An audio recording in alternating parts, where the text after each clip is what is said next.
Sounds good. Okay, hi everyone. Welcome to the Node-Lifecycle meeting. I'm Philip, and we will have a presentation from Uber today. I will just give a chance to anybody willing or wanting to introduce if they want, and then we can go straight to the presentation. How you want to go first? Sounds good. Yeah, I would replace the current. Okay.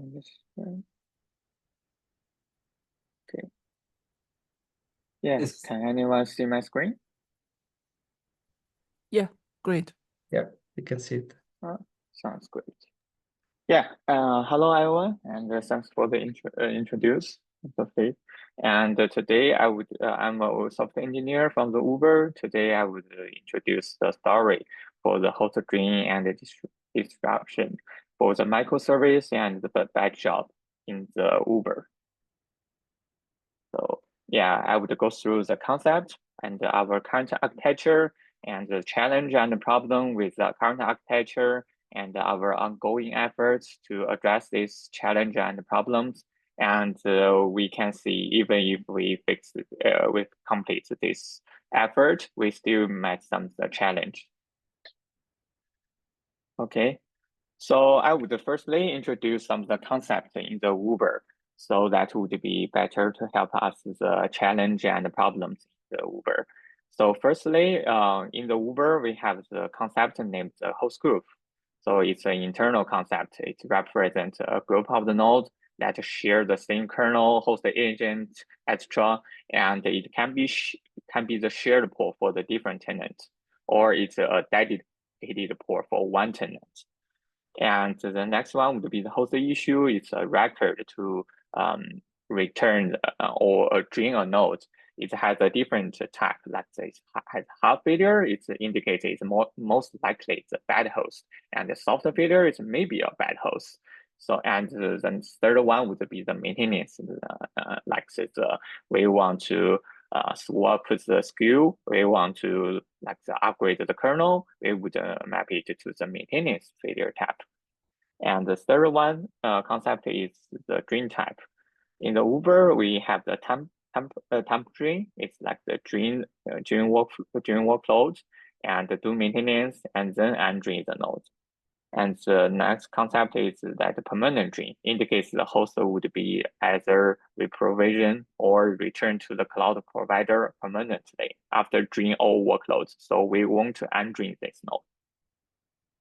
And the tenants. So I would talk about the microservice. It's in the Uber. It's also named as Salus. So for this tenant, we have the return policy that we evade the pod up to 12 hours. But for the bad job, we just wait for there. We don't evade the pod. We just wait for up to 6 hours until no running pod. Okay. And in the Uber, for the node drain story, we have the two components. One is the host activity manager. It's named as a HAM. It stores all the host issues and it orchestrates the host remediation workflows, like the drain node, upgrades the kernel version, and verify the kernel version is expected, and then undrain node. And it also manages the host return policy by the host group. So such that each host group would only have one return policy. Let's say if it's we want to delay drain, or we want to evade the pod, or we just want to force return this node. And if the Kubernetes couldn't drain the host in 12 hours, the HAM would just clean the host. And the other component is node. Okay, it's node maintenance. It's just like the kubectl drain a host. It has the two functionality. The first one is marks the node as unschedulable, and it evades the pod based on the PDB. And okay, this would be the high level architecture. Like the HAM created the node maintenance intention to the API server, and between the ham is not a Kubernetes component, so we use a node as an object between the ham and the Kubernetes as the interface. So if the ham want to join a node, it just adds the filter tab, the maintenance reason to the node object's annotation, and then we would have the case node maintenance service. It would watch that change and to see whether we can join this node or not. And after it see, okay, we can log this capacity, it would mark the node as unschedulable. And after that, it would evade pod until the no pod running on this host. Okay, and there are a lot of the problem for this architecture. The first one is as we can see, one host group is bound to one return policy. So we couldn't co-locate the different tenants, we couldn't co-locate the stateless and batch. And we have the very poor interface. Annotation can indicate which kind of the node to return, but it's really good at it. So, and observability and the debuggability, it's really hard to trace the node join progress.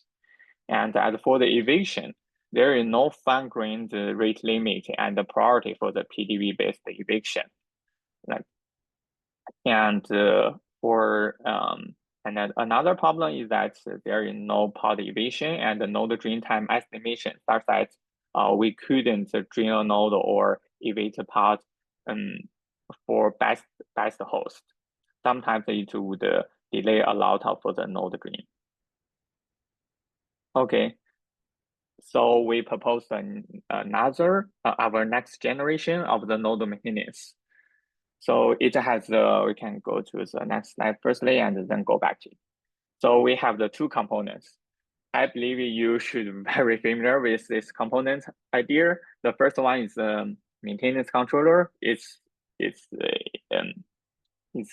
almost the same idea with the declaratory node maintenance.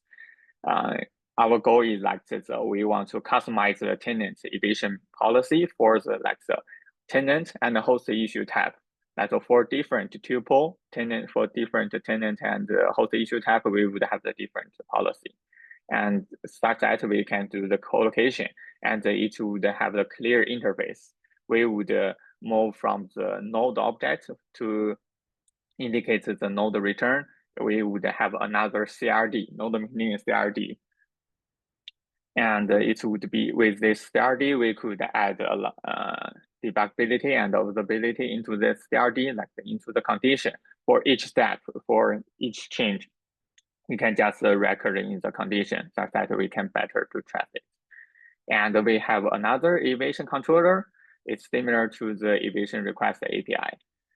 What we want to do with this component, we want to have the fine-grained rate limit, allow 5 evictions in 3 minutes for one operator, because currently we want to expose this evasion API for the other team, and we can have the prioritized evasion and also the observability and the debuggability. And we can go through the step by step. So firstly, ham would just create the node maintenance CR to indicate which kind of this return. And it won't own any functionality for the delay join or whether we want to evade pod or not. It's just the Kubernetes operator to own it. So after it creates a CRD thing, we would get this CR from the API server, and we would sort it by the priority, and then evaluate whether we can join this node or not. For our current clusters, we only allow the 2% node can be joined. If it's more than that, we would skip that to make sure our cluster allocation is in a good state. And after that, it would mark the node unschedulable, and then it would evade the pod. it would create the CR evasion request CRD. And we have another controller. We plan to have another controller. It would have get the evasion, watch the evasion request and read limit check, and then after it's passed the read limit check, it would evade part and update the evasion request. So yeah, the state of the first component is we plan to roll out this quarter, and as for the second roll, as for the evasion controller, today we just plan for this effort, but not commit to do it. Okay. And after this ongoing effort, we still have some challenge. The first one is that the PDB evasion doesn't work across the clusters. So there is no existing operator to support it. It only supports within one cluster. The second one is that the evasion, we still don't have the pod evasion and the node green time estimation. I believe the robot would talk to stateful solutions later. And the third one would be the evasion failure because of the unhealthy part. Sometimes we take this graph as an example. And for the PDB, it only allows one instance destruction. But because the one pod is already unhealthy, if we want to reach drain a node, but we couldn't if it's this part because the other one is unhealthy. So we could only wait for some until the threshold is there. We can force return that force screen that node and force delete that path. And the fourth one is that we still have to trace why the PDB violated if it's not there. So this would be the presentation from my side.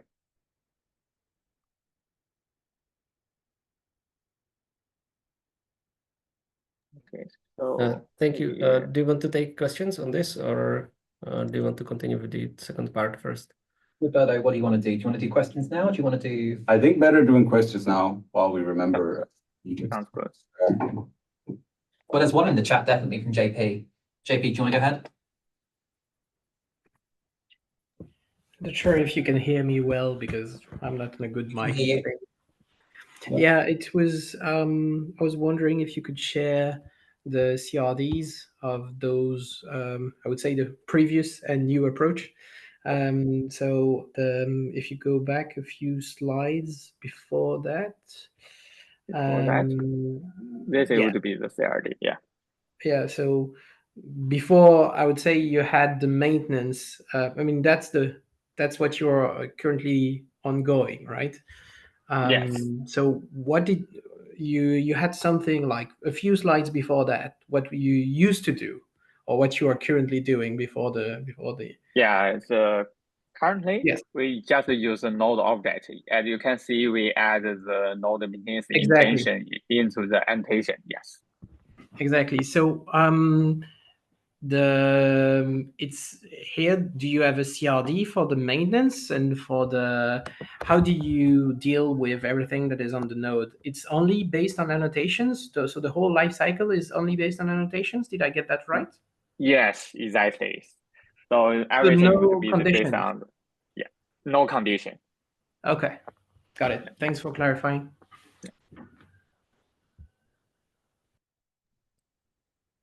We kind of add a condition in the node, right? Yeah, for evasion we add the condition, but for the other case, we don't add the condition. Was there a reason? Sorry, side question. Was there a reason why the whole life cycle was not approached in the conditions? For example, it's hard to guesstimate what's happening on your side, but this node will have a kernel update. It's like you could have a condition that will help on certain cases for certain controller to say, okay, pending kernel update, for example. So it seems like annotations kind of fits the purpose there, but it's I would say open-ended. Was there a reason why you didn't consider conditions for having like very strict access of what you're gonna do? For the current preventing the state architecture? machine? Sorry? So your question is for the current architecture, why we don't use the condition a lot, right? To Yeah, track basically, how did you arrive to that design already in the first place? Because I think that if we understand more what you are coming from and what your next step is, we have a better picture. Sounds good. Yeah.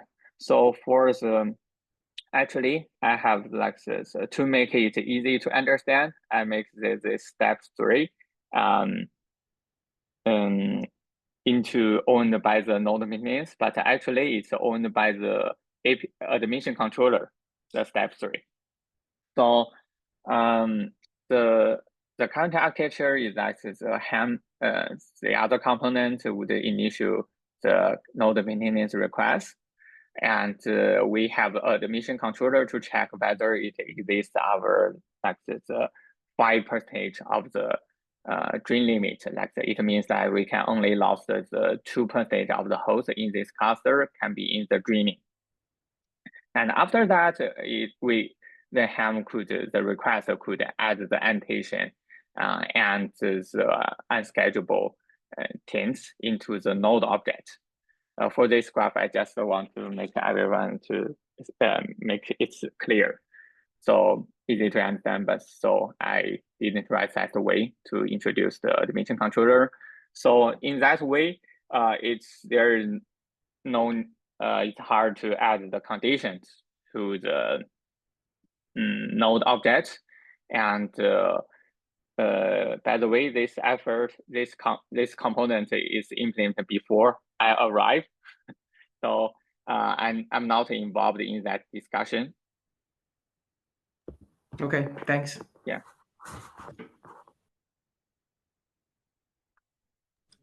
So, but for our current ongoing effort, yes, we would use the condition to track each steps. Go for it, Ryan. One of the challenges that I heard you say was tracking the node drain progress.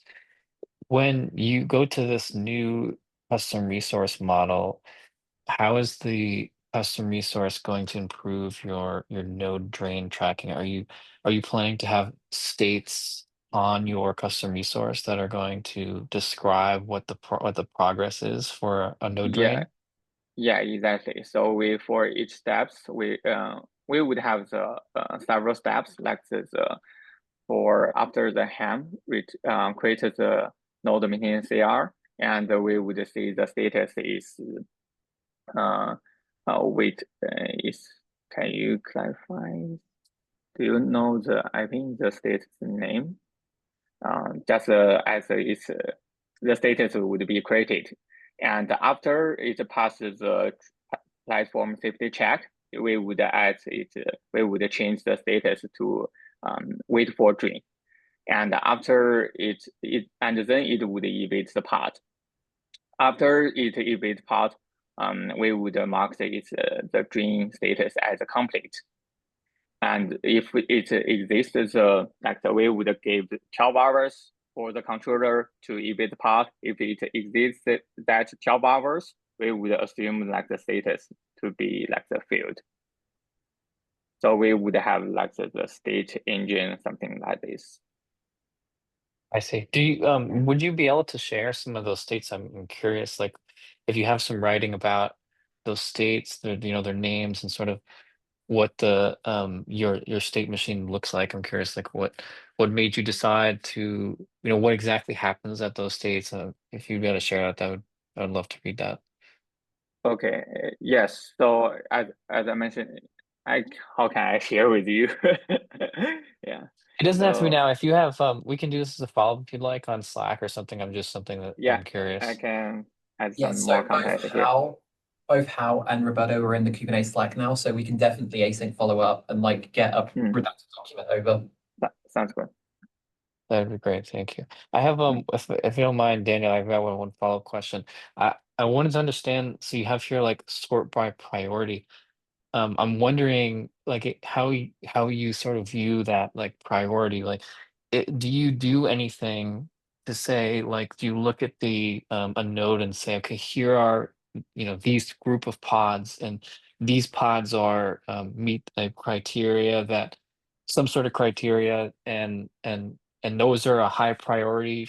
So so this node would be a high priority for drain because these pods will take a short amount of time to drain, or is it somebody sets it ahead of time as like this node's broken, like we need to drain it now? Like what are the different criteria that go into this?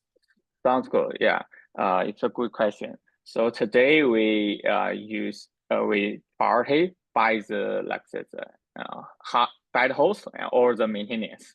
It's like we have the three category. It's like the hard failure, or it means that it's likely the bad host, and the soft failure is indicated it's maybe the bad host, and the other maintenance would be the third category. So we would prioritize the host issue by this type, and the other component, we would have another component, the ham would pass this information to the Kubernetes. I see. Okay, so you kind of look at hard failures would be like, this host is broken. We need to fix this probably right now. Soft failure, maybe it's broken. This is probably a good candidate to get to soon. And then maintenance is like, we should do this at some point. Yeah, yes, exactly. I see. Okay, thank you. Yeah, Daniel, can you go ahead? Sure.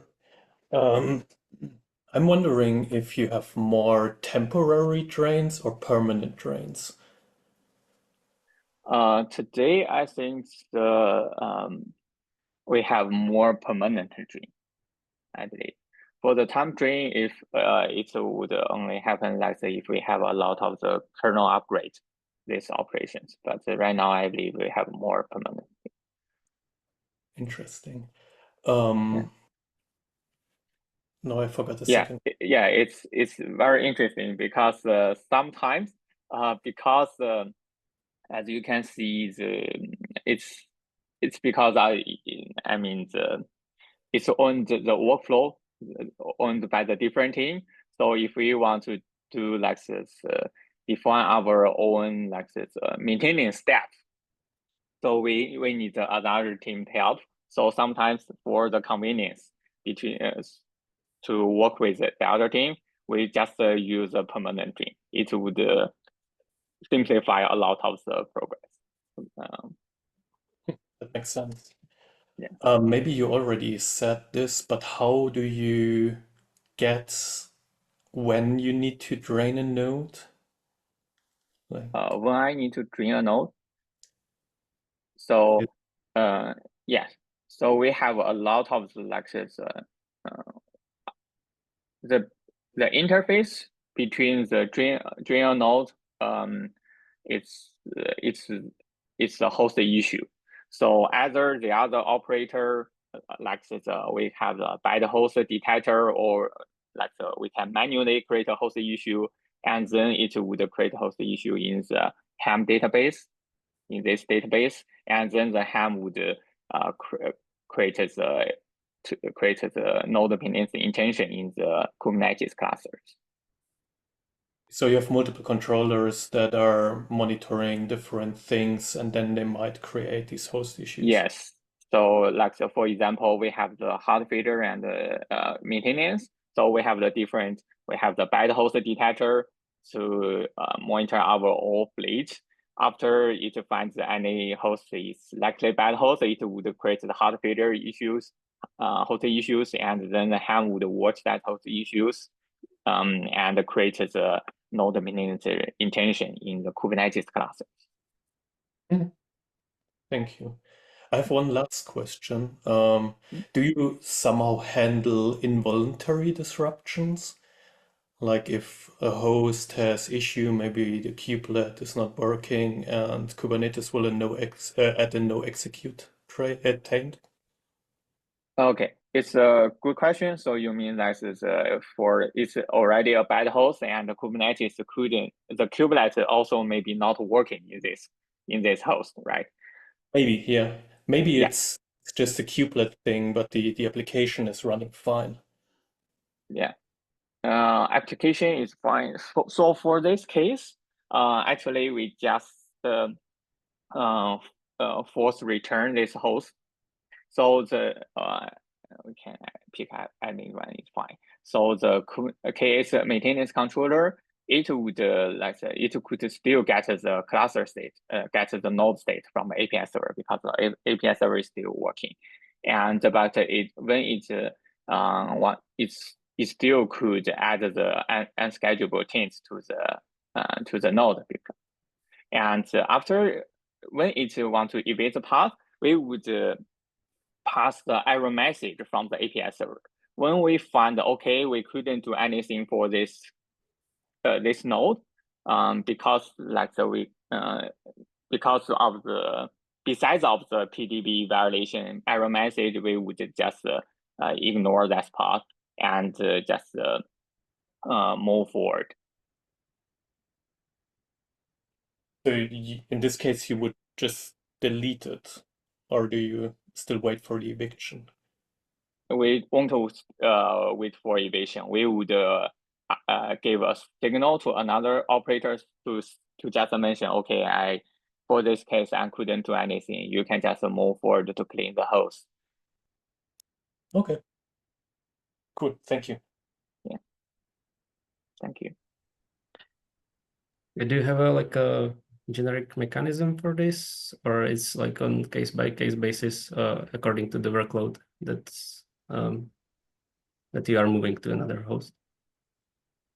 So you mean the failure scenarios like maybe the Kubernetes is not working? Yeah, exactly. Or like when you have the So soft we just pass the API server, get the error message from the API server and find, okay, this is not the PDB valid message. If it's not, we would mark it as the internal error, log the error, and then just ask the other operator to move forward. So it's only for this case, only for the PDB validation case, we would wait for the forever. So the operators are aware of these errors and they are checking for these. They won't check. They just assume, okay, the Kubernetes couldn't do anything. Okay, of course I couldn't do anything, and they just move forward. Okay, but they are like they move forward, so they know that the error has occurred.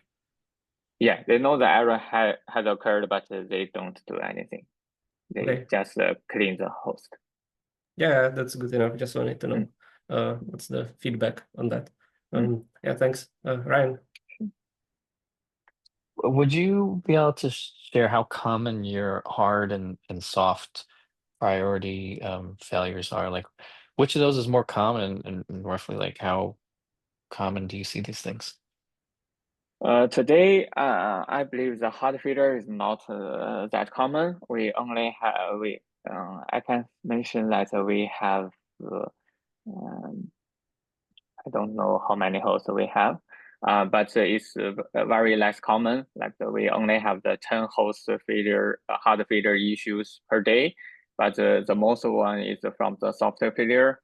It's because of two reasons. The first one is that we are working on another diagnose the host level issue component. It's still in the rolling out stage.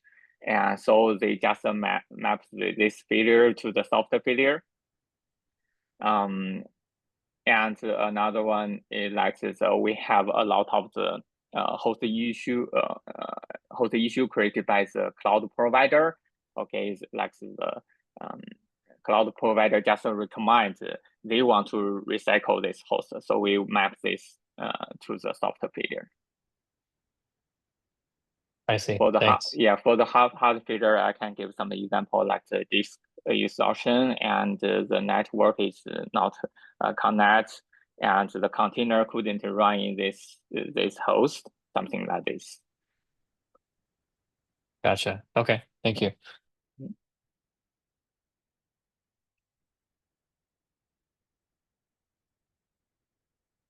Okay. All right. If there's no more questions, I think maybe Roberto, do you want to go ahead? Yeah, sure thing. Do you want to share or you want me to share? I'll try and share and basically take over. Okay. See if it works. You're up there. All right, cool. Hello everyone. I'm Roberto. I'm a engineer here at Uber working on the stateful platform. So this is a different stack than what Hao has just presented, but I'll try and walk you through it, and let's see how that goes. Agenda. So I'll first give a very high-level introduction to our stateful platform. This is an in-house built container platform. So it is not based on Kubernetes like the thing Hao presented. One of the problems that we have faced is drains and coordination, and how do we handle different actors wanting to drain for different purposes, and how do we orchestrate all this? So I'll try and motivate that problem, and then talk a bit about how we've at least tried to solve it. Finally, a little bit on the road ahead. We're looking into a future where we want to transition also the stateful platform to a Kubernetes-based offering. And we're here today to try and basically show what we've done and see if we can influence this working group to take some of that into consideration. We'll get to that. So a little bit about numbers and stats. So our stateful platform is called Odin. And at Uber, we run this service model where we have different teams, service teams that run different technologies. So we have a MySQL team, we have a Cassandra team, we have a Kafka team, and they are our stakeholders. So we provide a platform, basically having we abstract away the host layer from them, and we sort of give them certain primitives they can use, but they then offer MySQL to the company in-house. We have over 20 of these tech integrations running on the platform. Scale, we have about 100,000 hosts split across our regions. And the last time I checked, we're running around a bit over 400,000 pods on this platform. At a very, very high level view, this is how we can view this platform. So we have a control plane that is like the top of this figure, and then we have the data plane or the host fleet below. The way people interact with our platform is through workflows. So these are UIs. Human operators can go and communicate and basically express intent. So when you want to, for instance, you want to roll out a new version, you run a workflow that then will go down and modify the goal state of the system. So the goal state is, I guess this is sort of similar to changing the spec of something in Kubernetes terms. And then we have operators, that's to the right of this figure, try point. So basically over here, that inspect the state of the system, it reads the goal state at all times, and then tries to reconcile the actual state, as we call it, to match the goal state. It consists of this very distributed microservice architecture, and the way these different components communicate is through a system called Grail. I think in terms of purposes of this talk, we can think of Grail as this is like the API server where you write your state to, or you publish your state to, and this is where operators read the state and sort of take decisions based on this. We can then have many of these different reconciliation loops, or you can also call them operators, I guess. So we have a scheduler loop or a scheduler operator, which if you are to add a new pod or a new use case to this platform, the human operator will go, I want to provision this database cluster. That then becomes some goal state that says these pods should be running. The scheduler will read that and say, no, there are no pods running, so let me schedule them, and they will eventually come. Besides this, we also offer some cross-state capabilities, such as, cluster management. As said, we handle the hosts. We basically handle the host lifecycle of these. If they go bad, We also have to train them. Sometimes we need to upgrade them to a new kernel version or whatnot. We handle deployment coordination for our different technology teams. So when they want to upgrade their databases, we have codified ways of saying, okay, we first take the less important databases, make sure that it works, then we go to the more important ones. So like incrementally rolling stuff out. We handle capacity management, making sure that we have enough capacity on the platform, but also not too much. We handle auto-scaling for technologies that want this feature, where we sort of like give resources at the pod level so that it fits the utilization target and the load. We also have a pretty deep insight stack that we have on top of this, both based on the Grail data, but also metrics and real-time analytics that we ingest so that we can offer our stakeholders as much insight as possible to their workflows. There is an Odin blog post available where some of these figures are from and where there's also much more details. We can post a link to that in the yes, afterwards, Slack or channel in the Slack channel yeah. in WG-Node-Lifecycle. So that was like very, very high level what this platform offers. It is developed in-house in Uber over the last 8 years. And when this platform was started and so on, Uber was running completely on-prem, our own data centers. And at this point in time, we had no access to network attached storage, so NAS, as we call it. What that meant when we were like starting to deploy these databases, it means that the data and the compute, they completely share lifecycle. So when you spin up a new pod, you have to also send the data to this host, and it's running on local SSDs on this machine. That gives some complexities in terms of training, which I'll also get more into detail with a little bit later. I want to mention that we are transitioning to cloud as a company. I think we're around halfway. And this opens up for NAS because now the cloud providers, they offer this as a product. At this point in time, we're still exploring which databases would fit what offerings. So at this point in time, it's a bit uncertain how much adoption rate we can achieve moving away from these local SSD offerings to network type storage. Just mentioning that.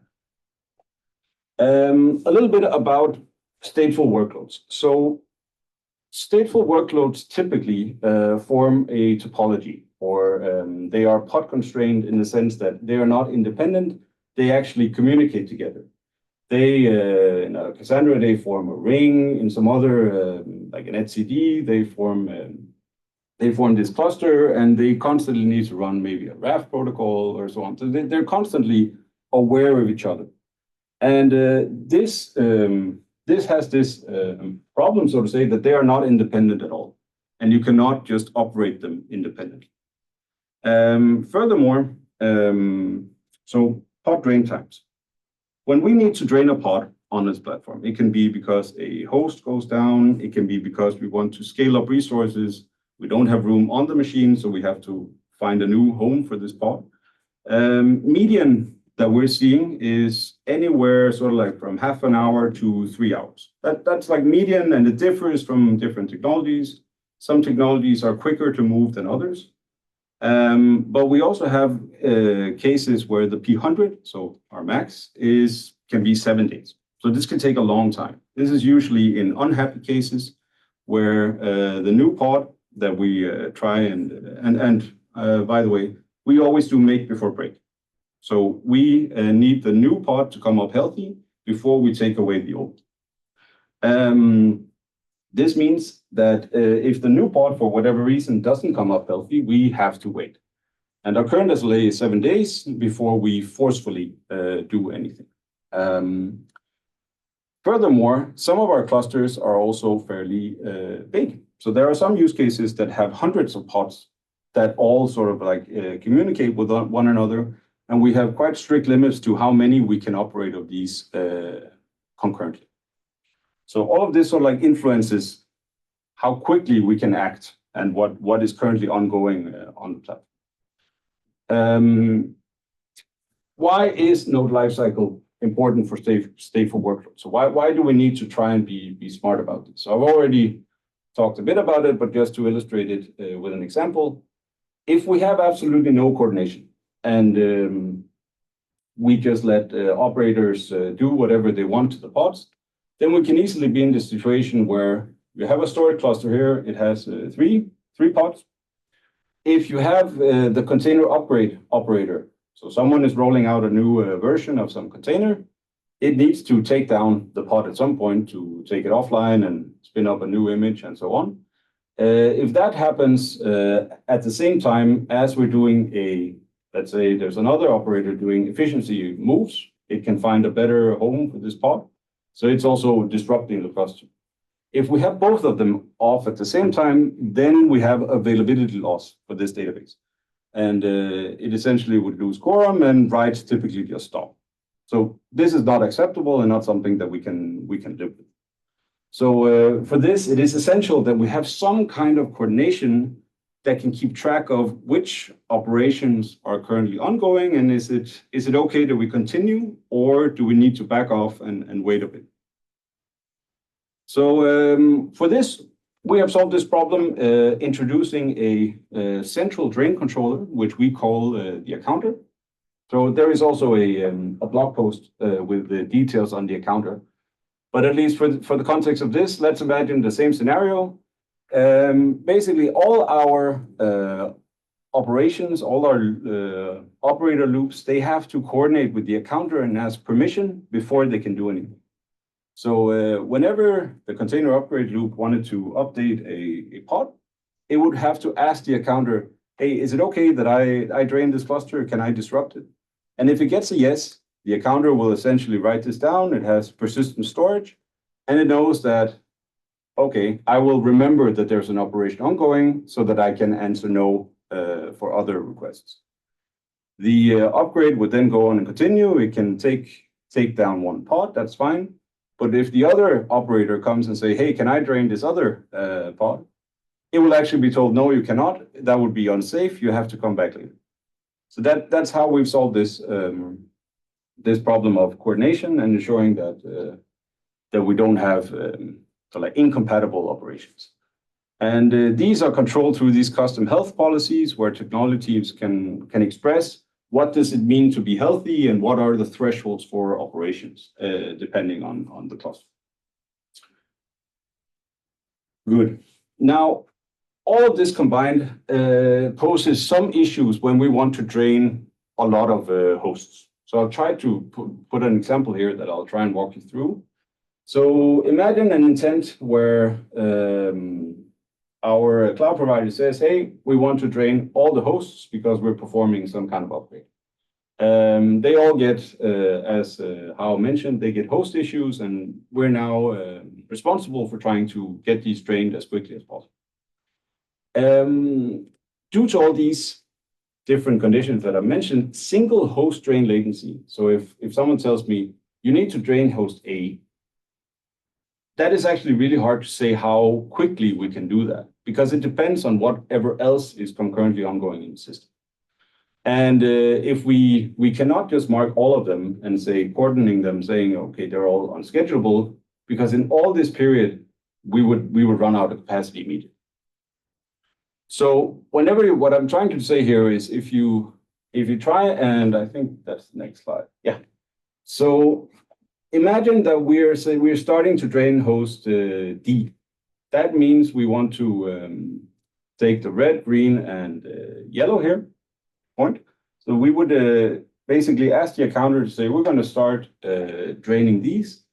What it means is that all the other hosts here, so A, B, C, and E, they would be locked, and they cannot improve while this operation is ongoing. And recall, this could take a week. So if we upfront say, start with A, B, and C, and once you're done with that, then we can continue to host D or something like that. If you take that decision upfront, you're very quickly going to get completely stuck, because each of these operations can sort of like lock each other due to these cluster topologies. So what I mean by this is, if we just go deep depth first and say we start from A, then we do B, then we do C, that will take a very long time on our platform. So in this case, it's better to go breadth first and basically say, okay, what is currently the best thing I can do? Let's say we start with host D, that's fine. But then all these A, B, C, and E, you should just skip those and then maybe take host N. And then come back to the others at a later point. And the reason why we can do this is we rely heavily on dry runs to basically be able to peak without committing to drains. So at a high level, what we do is we continuously dry run evaluate all pods on our platform and see, are they claimable or not, as we call it, do they count? And this is emitted as auxiliary information in our Grail system, such that our controller loops are aware, and they can use that in the following scoring. So hosts that run pods that are not drainable right now, they will be filtered away, and we will not spend resources and time trying to drain those. Then we do also a sort of sorting where we look at, well, can we disrupt them or not? We do a scheduling in the head operation, as I call it, where we actually evaluate, do we have enough capacity for spinning up replacement pods? And furthermore, the replacement pod, does it end up in a good way from a scheduling quality point of view? So we also take that into account when we score which hosts or which nodes should we drain. We also look at age of these issues, like how long has this host been in the queue, and we of course try and prioritize if they become too old. But the idea is that we currently look at what can we do right now and try to make global progress, and don't sort of like get stuck on trying to do the same hosts again and again, because we actually don't know when it will open up.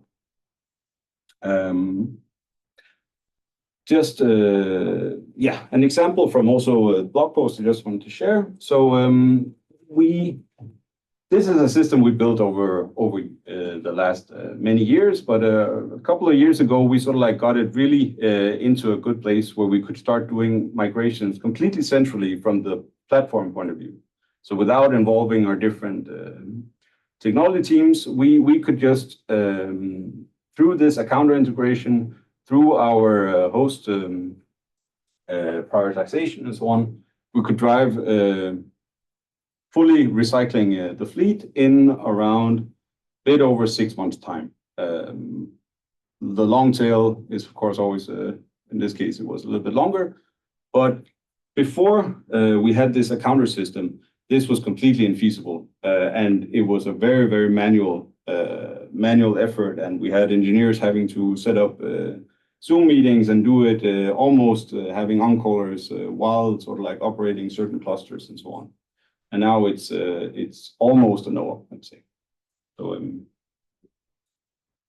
final slide. As I mentioned, we're currently on a journey to replace our custom system, Odin, using more Kubernetes native primitives. And Lucy has been advocating that the workgroup design on the next gen lifecycle API, we should get involved here. And what we're sort of like asking is, dry run capability and prioritization are key to us. And we would very much like to see some of these capabilities be made available in Kubernetes as well. That was mine. Nice. Yeah, thanks a lot for a very, very nice presentation. Yeah, I have already a couple of questions, but to leave the floor for everyone else wanting to ask something.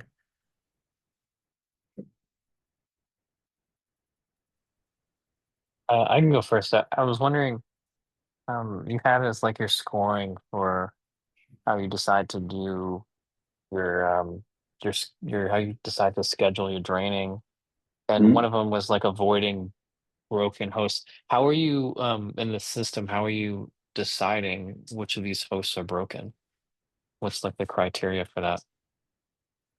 No, they're not broken. They're just not available for draining because some other operation is ongoing in one of those pods cluster. So what I mean by that is this one. So what I mean by this is, if let's say that host D is being drained, the system can observe that a bit after that drain starts. And then we can immediately see that A, B, C, and E are unavailable, or if you were to try and drain them, you would be denied. So we don't even consider that when we, so here we could have, many hosts. So those we would just filter out in a very early stage in our selection. Okay, thanks. Yeah, if I can follow up, what is your mechanism? How do you observe that some of the nodes are blocking or like take a long time? So we have, if I go back to this Grail system, we have a thing called the Grail providers. That's a component that you write where you basically emit data into Grail, and it's a graph database where we can link information together. So we can attach, you can say, metadata to a host or a pod, where we can say, okay, this is, for instance, the issues would be there, the claims, as we said, from this accounter, they will also be visible in Grail. So we can see how long they have been there, and we're updating that with the timestamps and so on, so we can see how long things have been running and through that. So all the data is ingested into basically a single query engine where we can then correlate it from all different sources. So do you require all your components or developers to provide this information in Grail, or do you harvest it automatically somehow? We do it automatically. So these are all how to say, data publishers. They're all written by the platform. So it's kind of like part of the platform offering.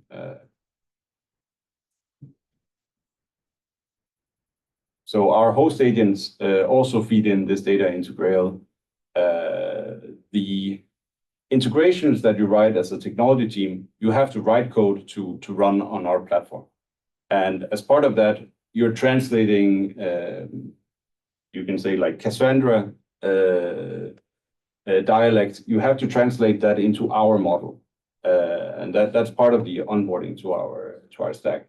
And there you actually, you basically there you feed the data into, and then we make sure to aggregate it in the system. Okay, thanks.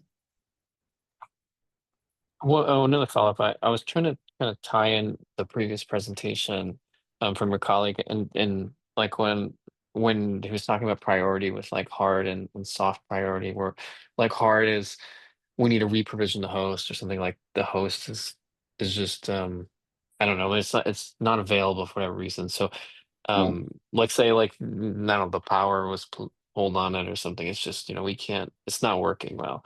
And does this system incorporate that too? So like in other words, when you're going to do some sort of upgrade, it's going to then decide to avoid these broken systems, these ones that we know are just faulty, their hardware is broken, whatever, it needs some sort of replacement.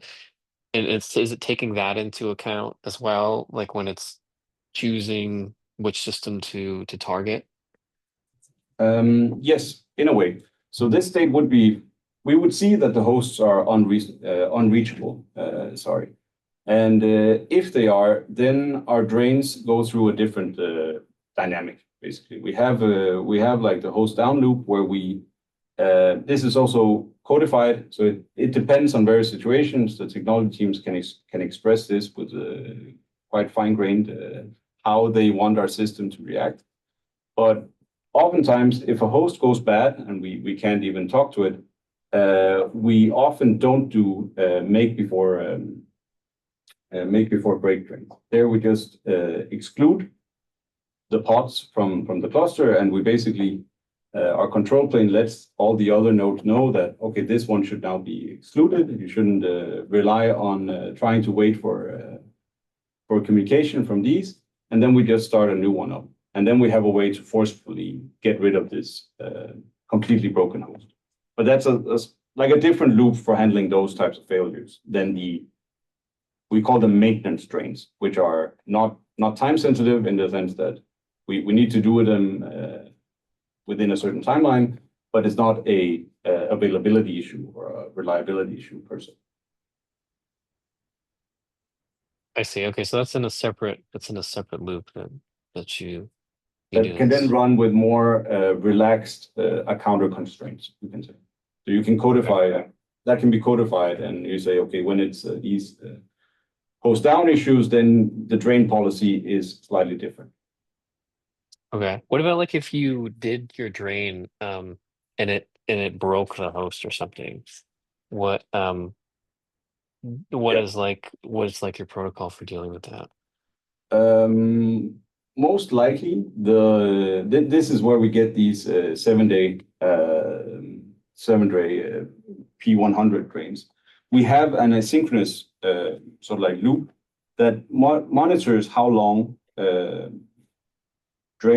pod drains are ongoing, and after a certain time, it will then go in and forcefully remove the old.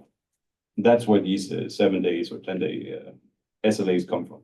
So that's a control plane level separate loop that does that. Okay, so you're using age. Okay, so age is helping to. You're gonna get. You're assuming like the age is gonna. We're gonna get these eventually. Like we're gonna detect like an issue happen, and then we see that okay, it's been around for a while. We should probably do something about this pretty soon. Okay, and so you scoop them up eventually. Yeah, in certain cases, we can also send notifications to the technology team. 3 days before we're going to take a forceful action, they will be notified and say, hey, is this something that you care about, or else this will happen, within a couple of days. Okay. They can then go in and postpone it if they need to for whatever reason. Okay, gotcha. Okay, I understand now where you're going with age. Okay, thank you. Yeah, we are at time, but I think we can go a bit over if nobody Roberto, minds. okay to keep going Q&A? And then Philip, this is still being recorded, so anyone who needs to drop can watch the recording later. It will be on the YouTube channel. Yeah, sounds good. Yeah, do you want us to take some questions? Yep, go for it. Okay, so yeah, like this the thing about your control plane, like it seems like a very custom solution. So you said it's also works across clusters. So can you tell how much you depend on like Kubernetes primitives there? Like for example, just like a stateful sets or like the workloads? Yes, not at all. So we don't use Kubernetes today at all. I guess Odin has sort of like been built a little bit in parallel to Kubernetes. So we don't use Kubernetes. And when I mentioned clusters, what I meant was the database clusters. So pods forming a topology. So that was what I meant when I said cluster. Okay, so I suspected that only like the control plane doesn't like work on Kubernetes, but the applications are. So like all of your solution right now is outside Kubernetes, and you plan to move to Kubernetes like in the future. Yes, working on it right now. Yes, that's what we are starting to, and so like what we of course want is feature and capability parity. So we're currently exploring how can we port some of our offerings that we have to our current custom stack. How can we offer that in a Kubernetes stack? Okay, yeah, that's interesting. So I think like one of the main issues is that Kubernetes as it is today only supports one cluster. So if you want to introduce some new APIs in Kubernetes and you want to implement them as multi-cluster, like we will have a hard time of passing this through. Like I guess we could like make some like these APIs extendable, so like they can be used by like another party to actually implement like some communication or some metadata about like multi-cluster. Yeah, Lucy, please go ahead. Yeah. So I agree with you there. I think that this is part of why we make our APIs, especially in this working group, so extensible. So for example, when Roberto talks about he needs to reason globally about what can be disrupted, that can be implemented through an intercept, for example, in the eviction request KEP, that just reasons at a global level before making its decision on interception. This is what I think, at least. Yeah. You're muted. Yeah. There you go. Yeah. So for example, like we've had we've extended the job API. So like the job controller can be like turned off for synchronization of job objects if they are shared across multiple clusters. So like you can like support this behavior, but you will not have like a first class support for multi-cluster in Kubernetes unless you like change like this opinion like for the maintainers somehow. But it's not possible today. So I just want to make this clear, like if you are moving to this, like you will not get the full parity, so you will still need some control plane of yours, like for even some of the things you think could work on like natively in Kubernetes, I guess. Yeah. Yes. Yeah. That is our challenge.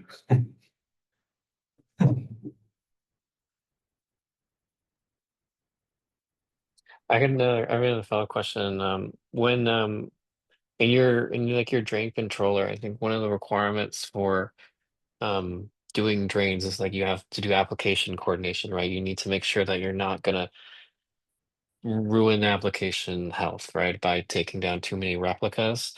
Do you have like some sort of state that you use to track each application? In other words, like you have to onboard every application and they have to describe what it means to be healthy and how many replicas and so on and so forth so that you can understand how not to violate these rules?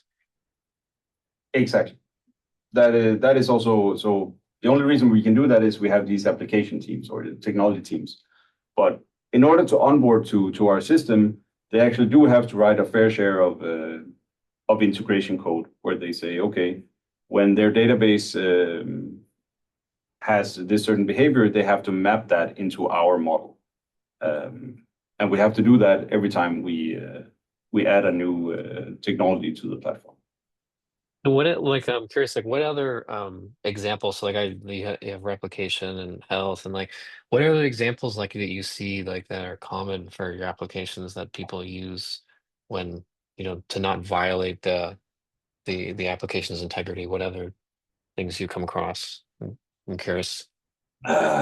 So we come with a disruption model or a disruption policy that's sort of like the default. It says you can do one pod per cluster, no matter what. And then you can choose to extend it if you want to, making it more sort of a fine grained or not. I think that's the common one. Then there's some that use percentage based.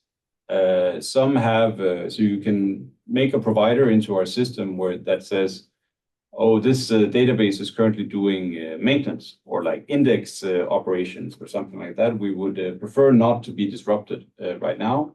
And they can then flag that, return that as a provider to our Grail system. And the accounter can understand that, and then it will block drain operations due to database internal operations as well. It could be an Elasticsearch doing resharding operations or stuff like this. But again, it requires that the integrators have to sort of like express this in a language that our platform can understand. I say, yeah, I think I feel like one comment I think something to think about with the eviction work is like like how can we express these things? Like, when people want to integrate like replicas and health and like what would be the the APIs that people would most commonly use when they want to like express that, how to do the eviction. Like what are all the most common ones? And I think we have like probably some of them, but I was just curious what other ones we could come up with. Yeah, I found like what you said about like the scoring and the dry runs interesting. Yeah, just like we have to like balance like the ease of use for the API and like the features we need. So like we would like this API like to be like the easy to use like from the beginning. But we could like since we have like a full API, like we could add like the support. I think even for. But yeah, I think that yeah, we should certainly consider this like during the design of the eviction request API. And also, like you mentioned that you want to like get away from the accounter. Like, do you mean like there is some problem, or like to move to Kubernetes? No, I think the accounter will actually stay. We will continue to have some kind of integration, either through webhooks or other means. It has proven quite effective for us. Yeah. It's just right now it's sort of like very much married to the Odin system and Grail, and we want to decouple those such that we can use it also in without Odin as the only sort of like system that can use it.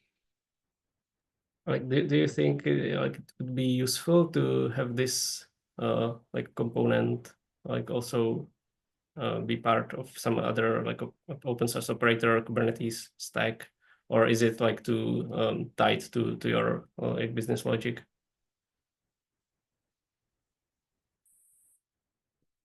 Don't know. I don't think it is tied very much to our business logic actually, but I'm not really part of that team. I wouldn't sort of like speak for them if they think it would work or not. But yeah. Can you talk a bit more about the scoring? How does that work? Yes. Yeah. So again, the scoring is implemented as you can think of it as an operator that runs, and it takes input from our Grail system that has it knows how old the issue the host drain intents are. So it knows which pods can be disrupted and which ones cannot, and that gets updated in sort of like say every 20 minutes, every 30 minutes, something like that. So it runs as a loop, basically pulling data to see what would be the good thing to do now. It uses this scheduling in the head, which we've had. It has been quite successful, especially in estimating how much replacement capacity or how much capacity we have for draining these pods. So we have different capacity pools, and certain technologies belong to different capacity pools. And sometimes there's not an abundant amount of replacement capacity right now for maintenance operations. And there it's actually better to, so it kind of acts as a kind of rate limiter or like a back pressure in saying like we cannot just drain, I don't know, 100 HDFS nodes right now because we don't have 100 HDFS compatible machines available right here, right now to take this. So it's better to do 2 of them. We can see we have 10 machines, so we do 2, we keep 8 also in case of emergency. And then the loop sort of like figures out, okay, those 2 get drained, fine. In a day's time or so, we'll take the next 2 and it will just sort of like chuck through the system by itself, making progress. But I think that has really helped us where before we just sort of started a lot of operations and they actually never completed because we sort of like got into almost a deadlock in the system. Yeah. Okay, so the application actually advertises like the capacity it needs, or does this work also when you need to scale the application, or how do you approach scaling in general? Yeah, so we can see how much capacity each pod requires. So we have they say I need this much CPU, this much disk. I can run on these types of machines. I require these ports and so on. And then our drain loop actually runs the actual scheduler code in memory to figure out how many options, how many machines can take this pod. So we use that to say, okay, we have plenty of machines that can take a pod like this, therefore we just continue. Or we're running low on machines that can host such a pod, so we're going to back off a little bit.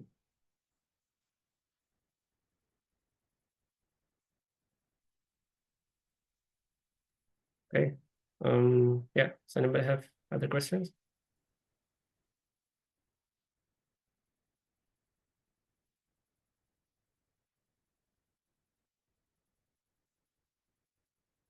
Yeah, maybe the last one. So you said like that you will like the control plane will then like decide where to run the pods. So how do you approach like applications that need some more advanced migration? What do you mean exactly? Yeah, so you said like you wanna create create the pod first before you remove the old one. Yeah. Yeah, like is this all reconciled by the control plane, or do you give like some like control to the application to do that, or like when to turn off the pod, like if it still needs some time to like serve some maybe some still pending connections? Yeah. Yes. So we hand off for shutdown as well. So we have an integration at the host layer that we call it a worker. And the worker is responsible for, so the worker is something that the Odin system, we start that container.